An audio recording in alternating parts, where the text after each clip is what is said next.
Hi, my name is Chris and this is Battle Nonsense. So the last 48 hours have been a little bit chaotic as there's been quite a lot of back and forth regarding which of the netcode changes will be part of the spring patch. Even I got misled yesterday, which resulted in me releasing a video where I tried to correct a mistake that I thought I made in my battle report number 2, but as it turned out, everything that I said in this video was correct, and that's why that video from yesterday is no longer online.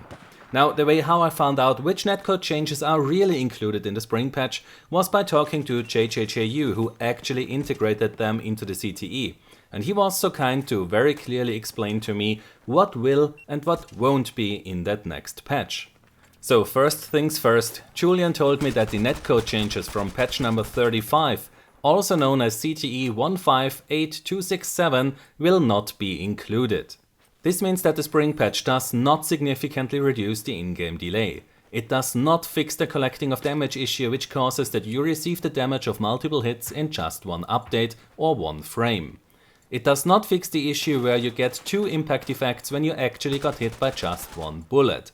And your client will also not send updates about your bullets to the server at the frame rate that the game is running at. These changes simply came too late to the CTE, and so they didn't get tested enough for them to be included in the patch.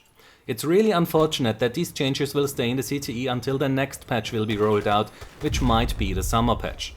But you just have to remind yourself what happens when poorly tested netcode changes make it into the retail version of the game. We had that in the past, and that was not good. So I can fully understand the hard decision that the developers had to make here. The risk of these changes causing major issues was just too big.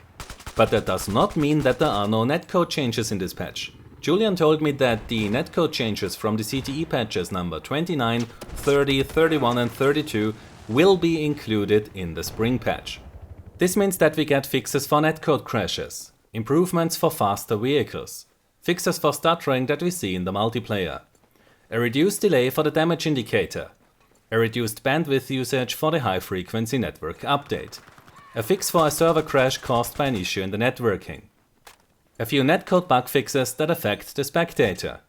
The first and third person animations when transitioning from stand to crouch are now in sync, and the information about changing your stance is sent much quicker, which will reduce the issue of taking damage behind cover. Then the rubber banding gets reduced.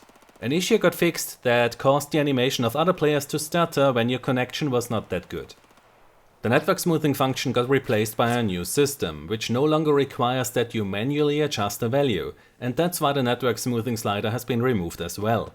Taking damage behind or around cover should be less of an issue now as the maximum extrapolation time got reduced, and so the server should now reject hits of high-ping players much more. And the delay of the hit indicator got reduced, which means that it will show up much quicker now when you hit the player. So there are still a lot of netcode changes in this patch that will improve the game. Now the final question is, when will we get this spring patch? The answer is that we don't know, but I think that we might be looking at the end of May as the developers appear to have nearly finished their work on this patch. I will let you know as soon as we know a specific date.